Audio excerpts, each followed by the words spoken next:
భారత్ ఆఫ్ఘనిస్తాన్ జట్ల మధ్య ఏకైక టెస్ట్ మ్యాచ్ జరుగుతోంది. ఈ ప్రతిష్టాత్మక మ్యాచ్ లో టాస్ గెలిచిన team India captain Shubman Gill batting ఎంచుకున్నాడు. ప్రస్తుతం మ్యాచ్ జరుగుతున్న ప్రాంతంలో వాతావరణం చాలా వేడిగా ఉక్కపోతగా ఉందని గిల్ తెలిపాడు. పిచ్ కండిషన్ ను బట్టి చూస్తే మ్యాచ్ సాగుతున్న కొద్దీ ఈ పిచ్ చాలా స్లోగా మారిపోయే అవకాశం ఉందని, అంతేకాకుండా బంతి బౌన్స్ కూడా క్రమక్రమంగా తగ్గిపోతుందని ఆయన వివరించాడు. అందుకే మొదట బ్యాటింగ్ చేసి భారీ స్కోర్ సాధించాలనే ప్లాన్ తో ఈ నిర్ణయం తీసుకున్నట్లు గిల్ స్పష్టం చేశాడు. మరోవైపు టాస్ గెలిస్తే తాము కూడా మొదట బ్యాటింగ్ ఎంచుకునే వాళ్ళమని ఆఫ్ఘనిస్తాన్ కెప్టెన్ హష్మతుల్లా షాహిదీ కూడా అన్నాడు. అయితే ఈ మ్యాచ్ టీమిండియా యువ సారథి శుభ్మన్ గిల్ కు అత్యంత ప్రత్యేకమైనది. తన సొంత మైదానంలో అంటే తను ఆడుతూ పెరిగిన హోమ్ గ్రౌండ్ లోనే భారత టెస్ట్ జట్టుకు కెప్టెన్ గా వ్యవహరించే అవకాశం రావడం తనకు దక్కిన గొప్ప గౌరవంగా భావిస్తున్నట్లు గిల్ భావోద్వేగంగా చెప్పాడు. అయితే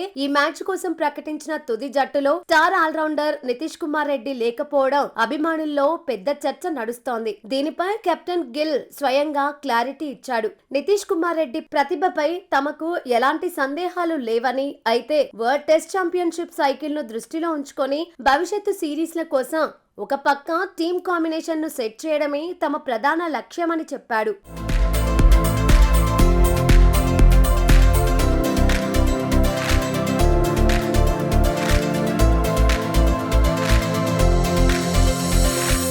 భారత జట్టు రాబోయే రోజుల్లో ఏకంగా 9 టెస్టు మ్యాచ్లు ఆడాల్సి ఉంది. అందులో చాలా వరకు మన సొంత గడ్డపైనే హోమ్ మ్యాచ్లు ఉన్నాయి. ఈ సుదీర్ఘమైన టెస్ట్ సీజన్ కోసం సరైన జట్టు కాంబినేషన్ ను ఎంచుకోవడం ఇక్కడ చాలా ముఖ్యమని సెలెక్టర్లు భావించారు. ఈ ప్రత్యేకమైన టీమ్ కాంబినేషన్ లో భాగంగా పిచ్ పరిస్థితులను బట్టి నితీష్ కుమార్ రెడ్డితో పాటు హర్ష దుబేలను కూడా ఈ మ్యాచ్ తుది జట్టులోకి తీసుకోలేకపోయామని గిల్ వెల్లడించాడు. నితీష్ రెడ్డి లాంటి ఫాస్ట్ బౌలింగ్ ఆల్రౌండర్ ఈ స్లో పిచ్ పై స్పిన్ ఆల్రౌండర్ అవసరం ఎక్కువగా ఉంటుందని టీమ్ మేనేజ్మెంట్ భావించింది. అందుకే నితీష్ రెడ్డిని పక్కన పెట్టి ఈ మ్యాచ్ ద్వారా యువ స్పిన్నర్ మానవ్ సుతార్ కు అంతర్జాతీయ టెస్ట్ క్రికెట్ లో అరంగేట్రం చేసే అద్భుత అవకాశాన్ని కల్పించారు. ఇక టాస్ ఓడిపోయినప్పటికీ ఆఫ్ఘనిస్తాన్ కెప్టెన్ హష్మతుల్లా షాహిదీ మాత్రం చాలా ధీమాగా కనిపించాడు.